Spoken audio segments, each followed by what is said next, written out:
सुप्रभात बच्चों, कैसे हैं आप सभी। मैं उम्मीद करती हूँ आप सभी बहुत अच्छे होंगे और घर पे मन से पढ़ाई कर रहे होंगे।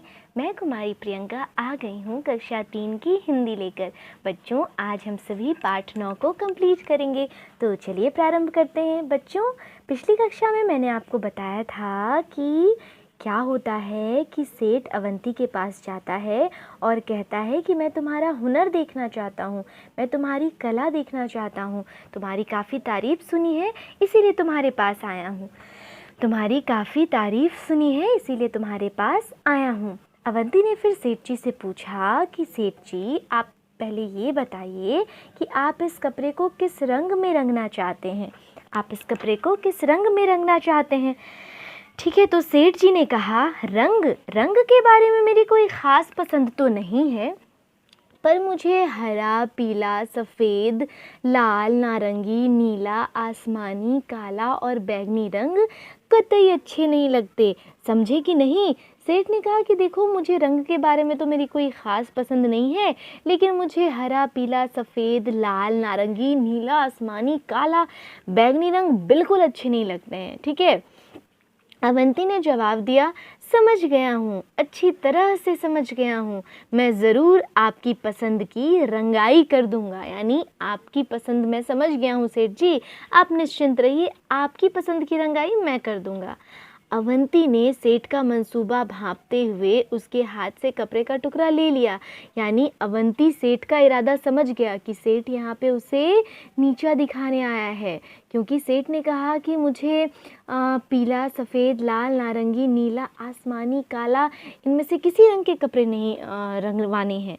तो आप समझ सकते हैं कि उसने एक तरह से कहा कि मुझे एक अलग रंग में कपड़े रंग के दो। तो फिर देखो क्या होता है।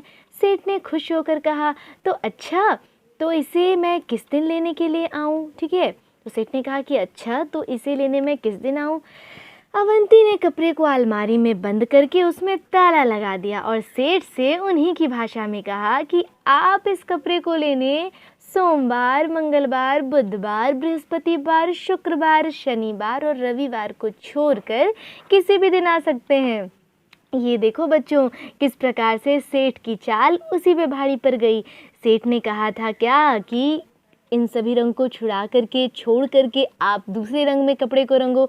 तो अवंती ने कहा कि ठीक है, आप भी सोमवार, मंगलवार, बुधवार, बृहस्पतिवार, शुक्रवार, शनिवार और रविवार को छोड़ करके किसी और दिन आइए। सेठ समझ गया था उसकी चाल उल्टी पड़ चुकी थी। अतः भलाई धीरे से खिसक लेने में ही है। फिर उस सेठ ने दोबारा अवंती की दुकान पर घुसने की हिम्मत नहीं की। सेठ समझ गया कि अरे, अब तो मेरी ही चाल मुझ पे ही उल्टी पड़ चुकी है।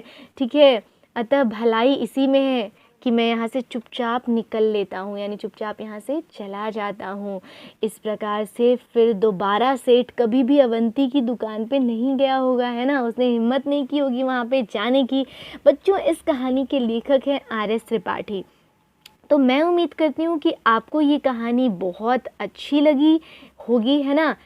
इस कहानी का शीर्षक था कब आऊँ, जिसमें आपने देखा कि सेठ और अवंती के बीच बातें होती हैं और किस प्रकार अवंती ने अपनी अक्ल का इस्तेमाल किया, अपना दिमाग लगाया। ठीक है, और उसने सेठ को उसी की भाषा में समझा दिया और सेठ को वहाँ से जाना पड़ गया। ठीक है, तो हमेशा एक चीज़ याद रखिए कि किसी भी काम को करने के लिए अक्ल की आवश्यकता होती है। हमेशा अपना दिमाग लगाइए। ठीक है, बुद्धि सबसे बड़ी चीज़ होती है, बुद्धि का प्रयोग सदा करें। जो भी आप काम करें उसमें बुद्धि का प्रयोग ज़रूर करें। ठीक है बच्चों, तो पढ़ते रहिए, बढ़ते रहिए। अगली कक्षा में मैं फिर आऊँगी, पाठ 9 का प्रश्नोत्तर करवाऊँगी। तब तक के लिए मन से पढ़िए। धन्यवाद।